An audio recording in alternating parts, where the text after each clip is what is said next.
What's good, sports fans? My name is Damian Adams from The Real Deal with Damian Adams. Please subscribe to the podcast as well as the YouTube channel.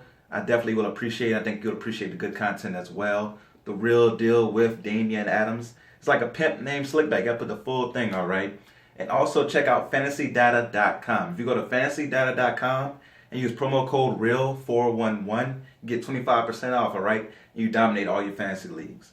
So today I wanted to come to you with my reaction to the final of the 140-pound World Boxing Super Series Championship between Josh Taylor and Regis Prograis.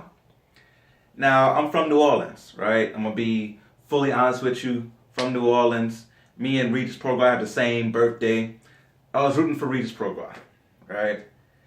And even with me rooting for him, I couldn't give this fight to him. I scored it 115-113 for Josh Taylor. I think Josh Taylor did a great job of switching up his attacks in this matchup. So in the first few rounds, they went straight to it. Usually there's a filling out process, and they went straight to it. I had them splitting the first 4 rounds, 2-2. And then I feel like in the middle rounds, that's where you saw Taylor kind of take off. He did a great job. They're both southpaws, right? So it was weird. You kind of felt like you was watching in the mirror of the fight. But 2 southpaws going at it. And what Taylor was doing is that he would lean on the inside on Prograis and force Prograis to try to fit his way out of it. And as he was getting out of it, that's when Taylor would get his punches off. So Taylor, who's the longer fighter, didn't really use his length. Only in certain situations. He was actually better fighting on the inside, which was kind of reverse, because as we saw later in the fight, Prograis had his advantage fighting on the outside. But what Taylor would do is, he'd come in, he'd lean, get a little shoulder, and as soon as Prograis tried to pull out, that's when Taylor would go to work. Taylor would land some nice hooks. He tried to get that uppercut so many times. He finally landed a few times. There was a couple that if he would have landed, might have done some real damage. He was coming with the left uppercut with some mean intentions, and Prograis was able to pull out at the last second. And when Prograis, I thought, was going to turn the fight around, was in the 8th round. I thought in the 8th round, he showed his ability to box from the outside, even though he was a shorter man with the shorter arm reach.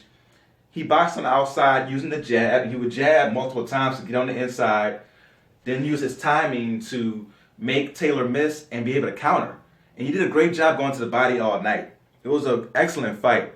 And I thought in the 8th round he would be able to turn the tide, but he was not able to keep the pressure off of him from Taylor. So coming the 9th round, Taylor was able to get back into forcing the inside action by leaning on him, doing a little push, and getting points that way. And he was taking a lot of punishment doing this. You saw his eye at the end of the fight. So it wasn't like Taylor was doing this and not, suffering some consequences along the way. But he was able to control the action and fight his fight. And that's what ultimately won him the fight. I gave Prograis the last 2 rounds, 11 and 12, but it wasn't enough as Taylor did a great job. So even though I was rooting for Rougarou to come through, just didn't happen this time. It was a great fight, though. I would love to see a rematch of that one. But, of course, in the 140-pound division, a undisputed champion would be phenomenal. So you can have Taylor versus Ramirez next. Ramirez had that great fight early this year against Maurice Hooker, which he won by knockout. So those two guys can make an excellent fight. But hopefully Rougarou can get his way back into the title picture. I would love to see that.